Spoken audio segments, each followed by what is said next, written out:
আসসালামু আলাইকুম গাইস, সবাই কেমন আছেন? আজ অনেক দিন পর একটা ভিডিও বানালাম। আজ বাসায় বসে কেক বানালাম আমার সোনামনির জন্য। প্রথমে একটা বাটিতে ডিম ভেঙে নিলাম, সাথে চিনি নিয়ে নিলাম। এখন ডিম ও চিনিটা ভালোভাবে ফেটিয়ে নেব। এমনভাবে ফাটিয়ে নিতে হবে যেন একদম ফেনা ফেনা উঠে যায়। এই দেখুন কিভাবে ফাটিয়ে নিচ্ছি।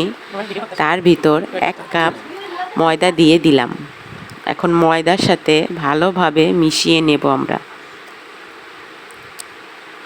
ময়দার ভিতর একটু তেল দিয়ে নিলাম, তারপর বেকিং পাউডার নিলাম, সাথে লেবুর উপরের অংশ একটু নিলাম, তার ভিতরের রসও নিয়ে নিলাম।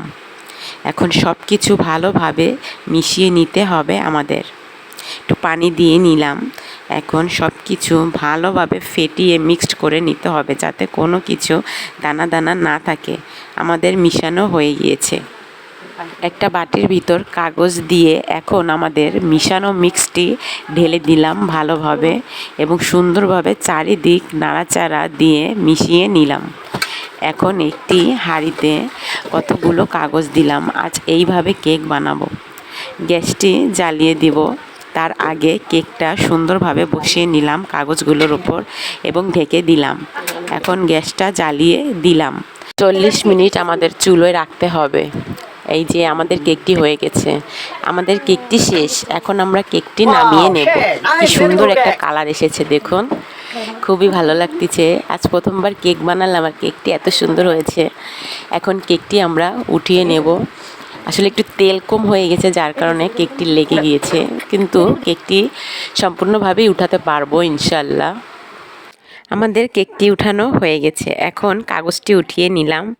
এই যে এখন কেকটা আমরা কেটে নেব। মাঝখান থেকে 2 ভাগ করে নিলাম। আমাদের কেকটা কিন্তু খুবই সুস্বাদু হয়েছে।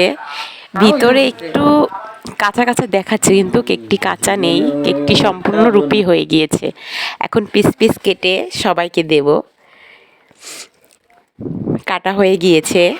এই যে আমার সোনামণির কাছে নিয়ে এসেছি। আমার সোনামণি কেক খেতে খুবই পছন্দ করে। দেখুন কেকটি কীভাবে খাচ্ছে আর আমার দিকে তাকাচ্ছে, বলছে মা খুব মজা হয়েছে। সবাইকে ধন্যবাদ।